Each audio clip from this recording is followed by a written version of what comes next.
20th, and my goodness gracious, does this game look sensational. What do you guys think? Wow, that looks very good.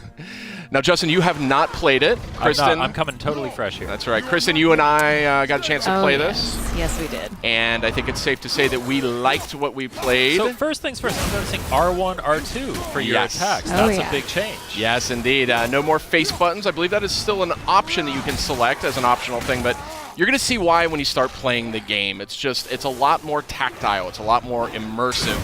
And here we have a parry. You still got that classic action from God of War. And I'll say something, you know, this axe, this Leviathan axe. There it is. That's rad. So cool. Just throwing it back and forth. And it just recalling it, you can look at that, tripping enemies. Oh, yeah. So tell me how the actual mechanics of using that axe works. You throw it like a boomerang? You throw it and you sort of aim at something, you toss it, and if it hits an enemy, it'll freeze them in place. Okay. You can use it in puzzles. You can then hit a button. I think it's square. You recall it back in your hand. So right there, you can see he's frozen. Stuck in that guy's face. Okay. Now, right now, Kratos, the fisticuffs is very, very fun in this game. As much fun, I think, as the axe. What do you think, Kristen? I loved whenever I would throw the axe and then just start beating up on somebody else. Occasionally, you'll have an enemy where you actually have to use that tactic. It definitely wants you to use everything in your arsenal. And so you have like completely different movesets depending on whether the axe is in his hands or stuck in an enemy's chest. Right, you got a shield, like a full-blown shield, a little dab of Dark Souls there. You kind of walk around.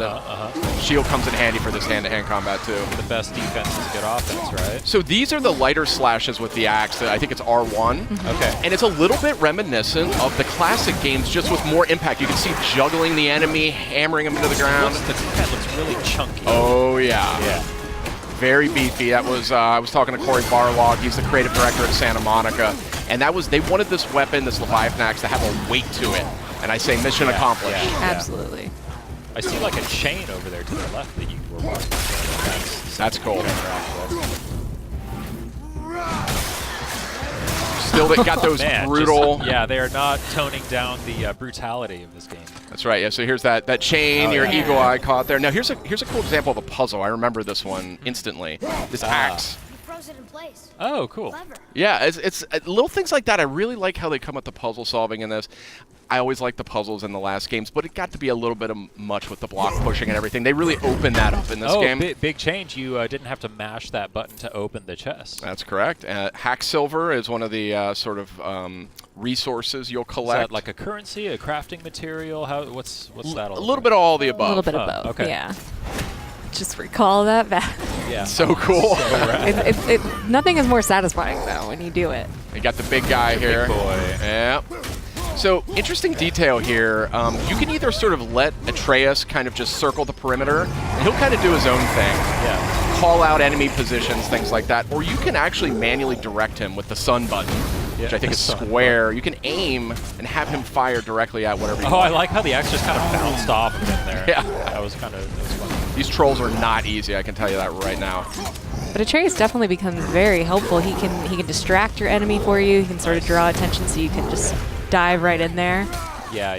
You have to give them some time to build back those arrows, so they won't always be there. You got to use them. You can't just say fire, fire, fire. Exactly. Oh, and I see in the bottom right, is that an indication of how many arrows he has available? Exactly. Gotcha.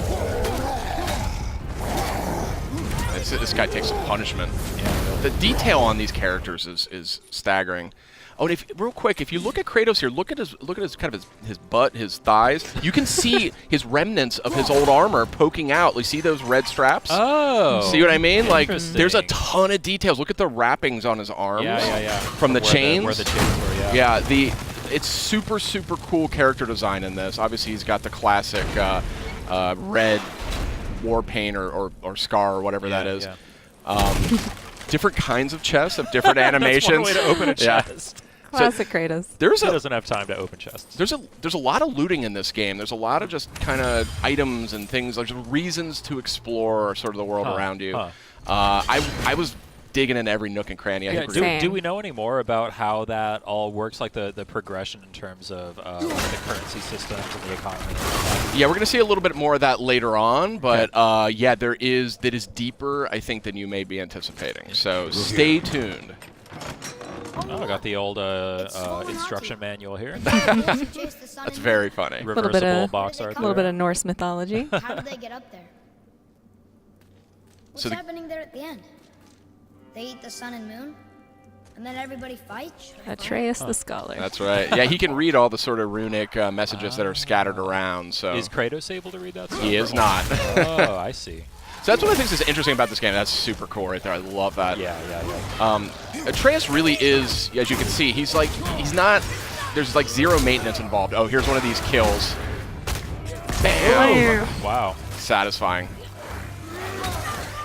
Yeah, you can, there's actually a stun quality that you can apply to enemies using your fists. Oh, nice. So it kind of adds stun damage, and then you can click R3 and do the sort of one-hit takedown, which is really satisfying. Man, the way that enemies react to hits is so just like Juicy. so organic. Yeah. So yeah, it looks awesome. I saw something on the side of the screen a moment ago that said new labor. It looked like those are like challenges because I saw that when he shattered that enemy, it said new labor, shatterer. So I assume that then if you go shatter a bunch of enemies. Exactly. The more enemies that you come into contact with, the more you fill out your bestiary. You'll get labors that are, kill this amount of enemies and you can receive X, Y, and Z, but some of them will do a specific move to take them down. Just giving you a little bit more challenge beyond just the hack and slash. Look at Atreus there holding that guy down. Yeah. And then you can look at that, kicking people into each other. Yeah. It's just Super seamless. cool. Yeah. A tooltip a moment ago, press down on the D-pad to do a quick turn. So that sounds like really like a street of those things up there. Absolutely. You'll also see in the bottom left, there's a meter towards the bottom that is filling up as Kratos keeps beating people down. That's his, the rage meter? Spartan rage, so yeah. that fills up. Triumphant return. Some things just don't change, Justin. Yeah, I mean, as you can see, bam! I mean, it's just really crunchy combat. It was the thing that I immediately noticed as soon as I started playing. It was just like, man, that axe feels If you pay good. attention, the camera actually lends to the way that combat feels too. Absolutely. It shakes a little bit when there's an impact. You get a sense of that impact, yeah. Yeah.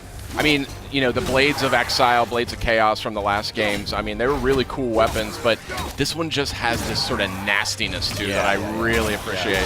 Brutal. But it'll feel familiar, though, when you're using it. I mean, there's some of the strategies are still kind of, evoked there. Another new thing, XP. Well, I guess you sort of had, like, there was the progression in the old games, but now we have, like, the standard XP Stats. increasing there, yeah. Yeah, we're going to get a closer look a little later, but yeah. These aren't moving. Are they dead? What's I mean, more dead? Graphics here are just insane. I like how they actually even went to the trouble of building in the little hook on the back of his armor for the axe, rather than having it just kind of float in place there. Yeah, so as the game just helpfully reminded us, there are actually different levels of enemies at your fight. So that was actually a super smart move there, driving that guy off that cliff. Oh, yeah. But some of these Draugrs you're fighting here, that's sort of the foot soldiers, the undead foot soldiers, some of them are much tougher than others. Hold L1, then press R1 to perform a light runic attack. What does that mean? That is a type of magic. It's something that you can get. You can imbue your attacks with it. Oh! Was that R3? You click R3 Yeah. to do that? Nice. Yeah, that was my move. I would run in there bare knuckle brawling. I loved it. So I love fun. how the axe can even hit guys on the way. So it's smart to throw the axe at somebody, then kind of line of sight yourself with Exactly. another and call it back. It is much more strategic, the combat in this game. There are going to be, look at that. That was a perfect example of recalling the axe, hitting two guys in one go. But look at this. I mean, this is not a kinder, gentler Kratos, but it is a little bit of a more strategic Kratos. And that's something I really appreciated as I played this. Oh, yeah. Man, this looks so good. Yeah. Did he just like charge up throwing that axe? Yep. Is that what that is? Nice. I didn't even know he could do that, but yeah, this is a really good looking game. Oh, there's some loot on the ground. You missed it. Pick up. Pick up the shiny stuff. Only once. Show me control. So this relationship between Kratos and Atreus is like a foundation of this game. Yeah. And you really pick up on it within minutes of playing it. You immediately are captivated by the relationship they've got. Wow. Slowing things down a little bit here. There's your loot. Those green items are health. Okay. So that's treated a little bit differently. You don't have to open chests every time now to get more. This used to be a marketplace. The giants used to gather here to trade with the gods a long time ago. Wonder if Odin was ever here.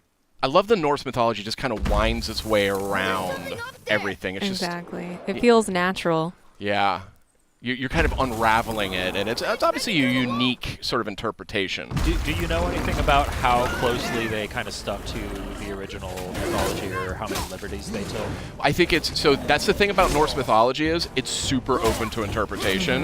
There's different names, different characters. There's a lot of different interpretations of it. So, you know, when I talked to Corey about that, he explained that they really wanted to kind of make their own mark on it and kind of do their own version of it. So we don't know how far it goes just yet because we're just getting an early look at the game. Wow. But I guess you're just gonna have to play it when it comes out, Justin. April 20th. Only on PlayStation 4. These are heavy joggers. Yeah. These guys are serious business. I was really struggling with them. Look, there's a great parry. Look at that. Oh yeah, that was Awesome. great. Oh, shatter that guy. Okay, yeah. So good. I was really excited for this game, but when I played it, I was like, get out of the way. Oh, what's happening here? What is that? Is that like a perfect parry kind of thing? A little bit of runic magic, I believe. Oh, cool. I see you can press L3 and R3 together to do something. That's Spartan Rage. Yeah, that's a real interesting take on that one too. Boom. Oh, I see they have like a little snowflake meter above their health bar as you're hitting them with that axe. I assume that when that fills up, that's when they freeze. Mm-hmm. Nothing like